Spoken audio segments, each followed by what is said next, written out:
যুক্তরাষ্ট্রের president Donald Trump ইরানের বিরুদ্ধে সামরিক অভিযান শুরুর ৩ মাস পর এখন বড় এক প্রশ্নের মুখে পড়েছেন। প্রশ্ন এখন, তিনি কি এই যুদ্ধে কৌশলগতভাবে পিছিয়ে পড়েছেন?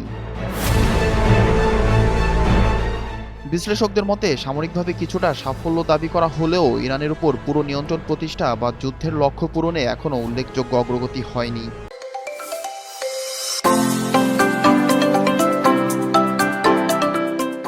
বিশেষ করে হরমুজ প্রণালীতে ইরানের প্রভাব, পারমাণবিক কর্মসূচিতে কোনো বড় ছাড় না দেওয়া এবং দেশটির শাসন ব্যবস্থা অটুট থাকায় পরিস্থিতি ট্রাম্পের জন্য আরও জটিল হয়ে উঠেছে। অনেকে বলছেন যুদ্ধের শুরুতে দ্রুত বিজয়ের যে প্রত্যাশা ছিল তা এখন দীর্ঘমেয়াদী কৌশলগত সমস্যায় পরিণত হচ্ছে। ওয়াশিংটন ভিত্তিক এক বিশ্লেষক বলেন, এটি এমন একটি সংঘাতে রূপ নিচ্ছে যা শুরুর স্বল্পমেয়াদী সাফল্য হিসেবে দেখা হলেও এখন দীর্ঘমেয়াদী কৌশলগত ব্যর্থতার দিকে যাচ্ছে।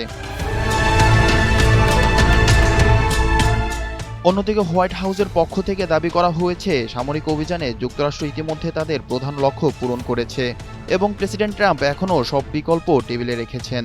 যুদ্ধ দীর্ঘায়িত হওয়ায় যুক্তরাষ্ট্রের অভ্যন্তরীণ রাজনৈতিক চাপও বাড়ছে। জ্বালানি তেলের দাম বৃদ্ধি এবং জনমত হ্রাস পাওয়ায় পরিস্থিতি রিপাবলিকান দলের জন্য চ্যালেঞ্জ তৈরি করেছে।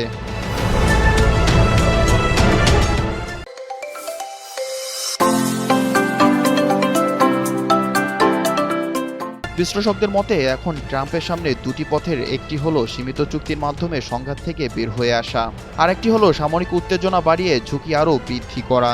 তবে ইরান এখনও কঠোর অবস্থান বজায় রেখেছে এবং তাদের পারমাণবিক কর্মসূচি নিয়ে বড় কোনো ছাড় দেওয়ার ইঙ্গিত নেই।